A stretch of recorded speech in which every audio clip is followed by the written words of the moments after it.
This is what we know from the scriptures and from our own experience as well about how the light gets brighter in modern times. It comes about by means of the Holy Spirit through his channel of the faithful and discreet slave. He reveals it gradually and at a time that it is needed. Well, knowing this, then, we are not embarrassed about adjustments that are made, nor is an apology needed for not getting it exactly right previously. We understand this is how Jehovah operates. He reveals matters gradually when it is needed. And also, the governing body is neither inspired nor infallible, and so it can err in doctrinal matters or in organizational direction. The brothers do the best they can with what they have and what they understand at the time, but are happy if Jehovah sees fit to clarify matters, and then that can be shared with the brotherhood. And when that happens, we understand it's because it's Jehovah's time for that to happen, and we eagerly accept that. We're not born as friends of God because we're born as sinful offspring of Adam. Actually, if you think about it, we're born as enemies of God. Sometimes you'll hear people say of a little baby, "Look at that little angel." But more accurate would be to say, "Look at that little enemy of God." Of God. So, what a clear warning. We don't want to have any friendship, whether socially or on social networks, with Jehovah's enemies. We're not friends of the world, we're Jehovah's friends.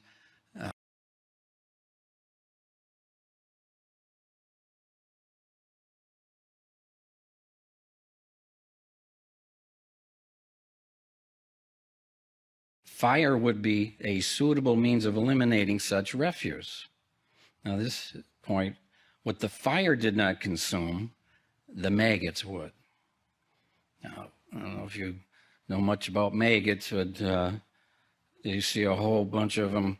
It's just not a pleasant sight. But what a fitting picture of the final end of all of God's enemies.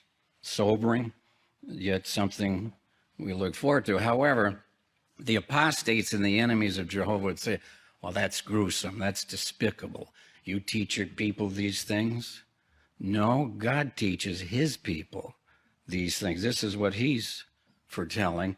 And frankly, for friends of Jehovah God, how reassuring that they're finally going to be gone. All these despicable enemies that have just reproached Jehovah's name, destroyed, never, ever to live again.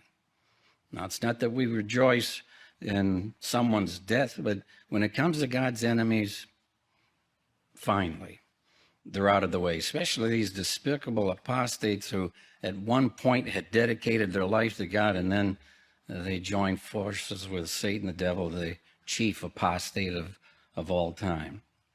So while we eagerly await Jehovah's bringing his enemies to the end, very sobering point from James chapter 4 that you'll remember. Let's find James and what he writes here. James chapter 4. And James, of course, Jehovah used him and inspired him, but always nice and direct. You don't read James and go away saying, "I wonder what he meant by that." It's very clear. Verse 4, just to help this verse stay in your mind, we hope. Verse 20, just to emphasize this, "But the wicked will perish, the enemies of Jehovah will vanish like glorious pastures. Particularly, they will vanish like smoke." So I thought this would be a nice memory aid to this verse stay in the mind. Here's what Jehovah's promising.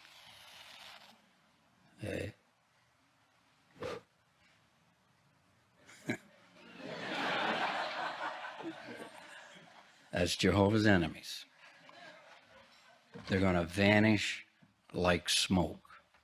A member for the governing body involves someone who is considered an anointed witness, who has worked in scriptural, with a scriptural background, either as a missionary or a full-time servant for many years, and is able to fulfill the role of the governing body, which is, and may I state, a spiritual group of men who are the guardians of our doctrine. And as guardians of the doctrine, look at things that need to be decided based on our doctrines, which are based Getting to know you, putting it my way, but nicely. You are precisely my cup of tea. Well, Jehovah's sensitive to what you're dealing with, brothers and sisters, and he wants us to understand that. He's a father of tender mercies, tender compassion, but the time he allows, and really,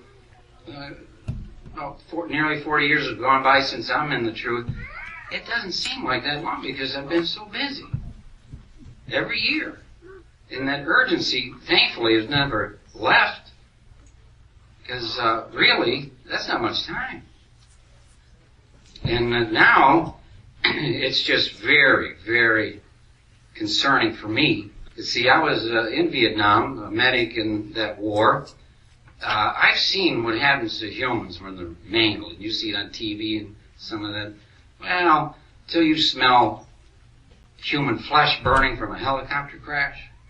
People that look like humans, like a hot dog on a grill, blackened and splitting open.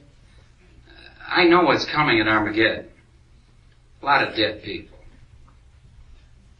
A lot of dead people. So it's absolutely urgent for us to get our minds off ourselves.